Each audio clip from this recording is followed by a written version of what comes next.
प्राचीन भारत की उस पवित्र और शांत धरती पर जेतवाना विहार, अनाथापिंडिका के आश्रम का हर कोना सूरज की सुनहरी रोशनी से नहाया हुआ था।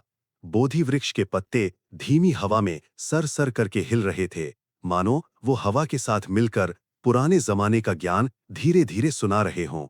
ये वो पवित्र जगह थी जहां जागृत आत्मा भगवान बुद्ध धर्म का उपदेश दिया करते थे। हजारों लोग जो सच्चाई और शांति की तलाश में थे, वहां इकट्ठा होते थे। लेकिन आज उस शांति भरे माहौल में एक गहरा दुख भी छुपा हुआ था। भीड़ को चीरते हुए एक महिला आगे आ रही थी। उसका चेहरा मुरझाया हुआ था, आंखों में निराशा थी और कपड़े मैले थे। वो सीधे उस जगह गई जहां भगवान बुद्ध बैठे थे, जिनके चेहरे से अनंत करुणा का प्रकाश निकल रहा था। वो औरत समझ नहीं पा रही थी कि किस्मत उसके साथ इतनी क्रूर क्यों है। वो भली थी, फिर भी दुख उसका पीछा नहीं छोड़ रहे थे। वो एक आखिरी उम्मीद लेकर आई थी कि शायद भगवान उसके उन सवालों का जवाब दे सके जो उसे सालों से खाए जा रहे थे। जब वो बुद्धा के पास पहुंची तो वहां बैठे सभी लोग शांत हो गए। बुद्धा का चेहरा शांत झील जैसा था। उनकी आंखें ऐसी थीं जैसे उनमें पूरा ब्रह्मांड समाया हो। उन्हें देखकर उस महिला का दुख बांध तोड़कर बाहर आ गया। वो घुटनों के बल गिर पड़ी और मोतियों की तरह आंसू बहाने लगी।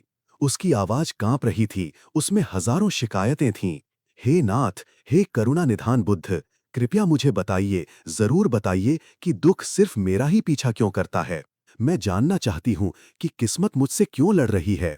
मैंने अपने माता पिता की सेवा की, पड़ोसियों से अच्छा व्यवहार किया, कभी किसी का बुरा नहीं चाहा। मैं बस 2 वक्त की रोटी और शांति चाहती थी। फिर भी मेरा पति जवानी में ही मुझे और मेरे नन्हे बच्चे को छोड़कर चला गया।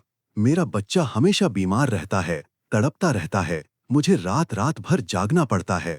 मेरे घर में खाने को दाना नहीं है। लोग मुझे बेचारी कहते हैं, मुझे हे दृष्टि बुरी नजर से देखते हैं। उसने रोते हुए आगे कहा, वहीं दूसरी तरफ मैं उन लोगों को देखती हूँ जो बुरे हैं, कंजूस हैं, स्वार्थी हैं, जो दूसरों का हक मारते हैं। फिर भी वो महलों में रहते हैं, उनके बच्चे तंदुरुस्त हैं, उनकी किस्मत चमक रही है। भगवान, ये कैसा न्याय है? क्या अच्छाई का कोई फल नहीं? क्या दुनिया इतनी अन्यायी है? क्या मेरे नसीब में सिर्फ रोना ही लिखा है? उसकी चीख पुकार उस शांत बगीचे में गूंज गई। वहां बैठे कई लोगों की आंखें नम हो गई, क्योंकि ये सवाल उनके दिलों में भी कभी न कभी उठा था। भगवान बुद्धा शांति से सुनते रहे। उन्होंने उसे रोका नहीं। जब वो थोड़ा शांत हुई, तब बुद्धा ने अपनी गंभीर और मीठी आवाज में, जो किसी ठंडी नदी की तरह थी, कहा, बेटी, उठो। तुम्हारा दुख और तुम्हारे सवाल मैंने सुन लिए। तुमने जो सहा है वो सच में बहुत बड़ा कष्ट है। तुम्हारा ये सोचना कि दुख सिर्फ तुम्हें क्यों मिला, ये स्वाभाविक है। लेकिन बेटी, ये सब बिना कारण नहीं हो रहा। ना ही भगवान तुम्हें सजा दे रहे हैं और ना ही किस्मत अंधी है। इस सब की जड़ में एक ही शब्द है, कर्म और उसका फल। महिला ने आंसू भरी आंखों से देखा और कहा, कर्म? भगवान, मैंने सुना है जैसा बोओगे वैसा काटोगे। पर मैंने तो अच्छे बीज बोए थे, फिर मुझे कड़वे फल क्यों मिल रहे हैं? ये कैसा हिसाब है? बुद्धा ने हल्का सा मुस्कुराते हुए अपनी उंगली उठाई और कहा, बेटी, तुम्हारा ये सोचना सही है कि जैसा बोएंगे वैसा काटेंगे। कर्म का नियम इस ब्रह्मांड का सबसे बड़ा और सबसे सच्चा कानून है। लेकिन तुम्हारी गलती ये है कि तुम सिर्फ वही देख रही हो जो इस जन्म में दिख रहा है। तुम भूल रही हो कि बीज बोने और फल मिलने के बीच समय लगता है। हमारा जीवन सिर्फ आज और कल का नहीं है। इसके पीछे 3 काल, 3 टाइम्स का रहस्य है। पिछला जन्म पास्ट, आज का जन्म प्रेजेंट और आने वाला जन्म फ्यूचर। 3 काल? महिला ने हैरानी से दोहराया। क्या मेरे आज के दुख का रिश्ता मेरे पिछले जन्मों से है जो मुझे याद भी नहीं? बुद्धा ने बड़े धैर्य से समझाया, हाँ बेटी, बिल्कुल वैसा ही है। जीवन एक नदी की तरह है जो कहीं दूर से आ रही है और आगे जाएगी। हम अचानक पैदा नहीं हुए। हमने पिछले अनंत जन्मों में जो सोचा, जो बोला और जो किया, वो सब बीज की तरह हमारे साथ चलता है। इसे ही कर्म कहते हैं। भगवान ने विस्तार से समझाया, कर्म 3 तरह से बनता है, शरीर से, वाणी बोलने से और मन सोचने से। अगर हमने शरीर से किसी की जान बचाई, चोरी नहीं की, अगर हमने मुंह से सच बोला, मीठा बोला, अगर मन में दया और शांति रखी, तो ये अच्छे बीज हैं। इनका फल होता है सेहत, सुंदरता, धन और शांति। लेकिन अगर हमने शरीर से किसी को मारा, चोरी की, मुंह से झूठ बोला, गाली दी, चुगली की, मन में लालच, गुस्सा और नफरत रखी, तो ये बुरे बीज हैं। इनका फल होता है बीमारी, गरीबी, बदसूरती और दुख। बुद्धा ने आगे कहा, अब सुनो फल मिलने का रहस्य। सभी बीज तुरंत नहीं उगते। कुछ बीज इसी जन्म में फल देते हैं। जैसे आज किसी की मदद की और उसने आज ही बदला चुका दिया। लेकिन ज्यादातर बीजों को उगने में समय लगता है। उन्हें सही मौसम और मिट्टी चाहिए। तुम्हारे आज के दुख, पति का जाना, गरीबी, बच्चे की बीमारी, संभव है कि ये पिछले जन्मों के किसी बुरे कर्म का फल है, जो अब पककर सामने आया है। शायद पिछले जन्म में तुमने किसी के परिवार को अलग किया हो या किसी का धन रोका हो। ये कोई सजा नहीं है, ये बस कुदरत का हिसाब है जो पूरा हो रहा है, जैसे पुराना कर्ज चुकाना पड़ता है। महिला ने जल्दी से पूछा, तो भगवान, वो बुरे लोग जो आज मौज कर रहे हैं, उनका क्या? उन्होंने तो कुछ अच्छा नहीं किया। बुद्धा की आंखों में ज्ञान की चमक थी। उन्होंने कहा, बेटी, किसी को बाहर से खुश देखकर धोखा मत खाओ। वो बुरे लोग आज अगर अमीर हैं, सुंदर हैं, तो इसका कारण ये है कि उन्होंने अपने पिछले जन्मों में बहुत पुण्य किया था, दान दिया था, तपस्या की थी। वो उनके पुण्य के गोदाम, वेयर हाउस में जमा था। सोचो एक किसान की तरह। एक किसान ने पिछले साल खूब मेहनत की और अनाज गोदाम में भर लिया। इस साल वो आलसी हो गया, खेती नहीं कर रहा, बस पिछले साल का बचा हुआ अनाज खा रहा है। तुम्हें लग रहा है वो खुश है, लेकिन याद रखना बेटी, गोदाम कभी ना कभी खाली होगा। अगर वो आज बुरा काम कर रहे हैं, तो वो अपना नया भविष्य काला कर रहे हैं।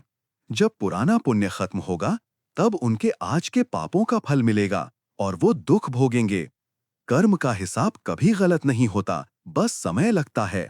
बुद्धा वापस उस महिला की ओर मुड़े और बोले, बेटी, तुम आज भले ही दुख में हो, पर तुम्हारा दिल साफ है।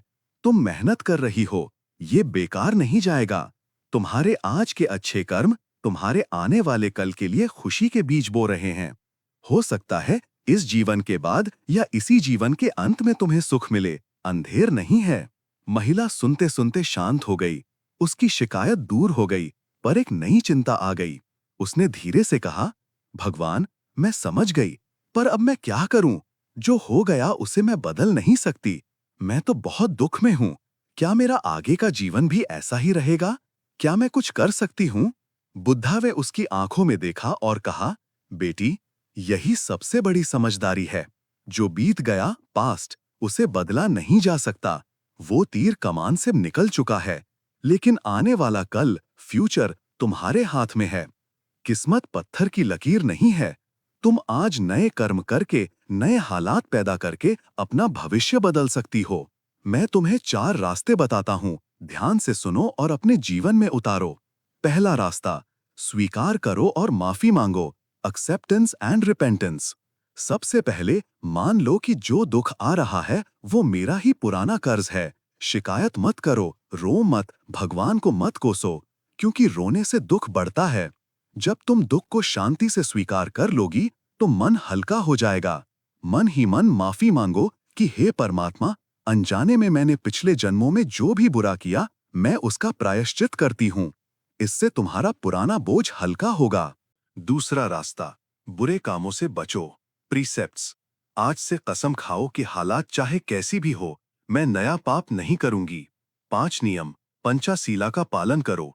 किसी जीव को मत मारो, चोरी मत करो, झूठ मत बोलो, गलत रिश्ते मत बनाओ और नशा मत करो। ये 5 नियम तुम्हारे चारों तरफ एक सुरक्षा की दीवार बना देंगे। तीसरा रास्ता, दान और सेवा करो, चैरिटी। सिर्फ पैसे का दान नहीं होता बेटी। तुम्हारे पास धन नहीं है तो क्या हुआ, तुम्हारे पास दिल है। किसी रोते हुए को हंसा दो, किसी की मदद कर दो, किसी को सही रास्ता दिखा दो। यहाँ तक कि जानवरों पर दया करना भी दान है, इसे पुण्य कहते हैं। जब तुम दूसरों का भला करोगी तो कुदरत तुम्हारा भला करेगी। ये नए और अच्छे बीज होंगे जो तुम्हारी किस्मत बदल देंगे। चौथा और सबसे जरूरी, मन को साफ करो, विजडम। दुख बाहर नहीं, मन के अंदर है। लालच, गुस्सा और अज्ञान, ये 3 जहर हैं जो हमें जलाते हैं। ध्यान, मेडिटेशन करो, समझो कि सब कुछ अनित्य, टेम्पररी है। आज दुख है तो कल सुख आएगा। अपने मन को शांत रखो। जब मन शांत होगा तो दुख तुम्हें तोड़ नहीं पाएगा। तुम्हारे अंदर ज्ञान का दिया जलेगा। बुद्ध ने बड़े प्यार से कहा, बेटी, ये रास्ता आसान नहीं है, खेती करने जैसा है। पहले जमीन साफ करो, माफी मांगो, फिर बीज बोयो, अच्छे काम करो, फिर पानी दो, ध्यान करो, इंतजार करो। अगर तुम विश्वास के साथ ये करोगी तो मैं वादा करता हूं तुम्हारा भविष्य उज्जवल होगा। तुम्हारे बच्चे का भाग्य भी बदलेगा, क्योंकि माँ के पुण्य बच्चे को लगते हैं। बुद्ध की बातें उस महिला के दिल में उतर गईं, जैसे अंधेरे कमरे में दिया जल गया हो। उसकी आंखों में अब भी आंसू थे, पर वो दुख के नहीं, उम्मीद और पश्चाताप के थे। उसे समझ आ गया कि वो बेचारी नहीं है, वो अपने जीवन की रचयिता है। वो अपनी किस्मत खुद लिख सकती है। उसने जमीन पर सर रखकर बुद्ध को साष्टांग प्रणाम किया। उसकी आवाज में अब एक नई ताकत थी। उसने कहा, भगवान, आपका धन्यवाद, मेरी आंखें खुल गईं, मैं अब शिकायत नहीं करूंगी।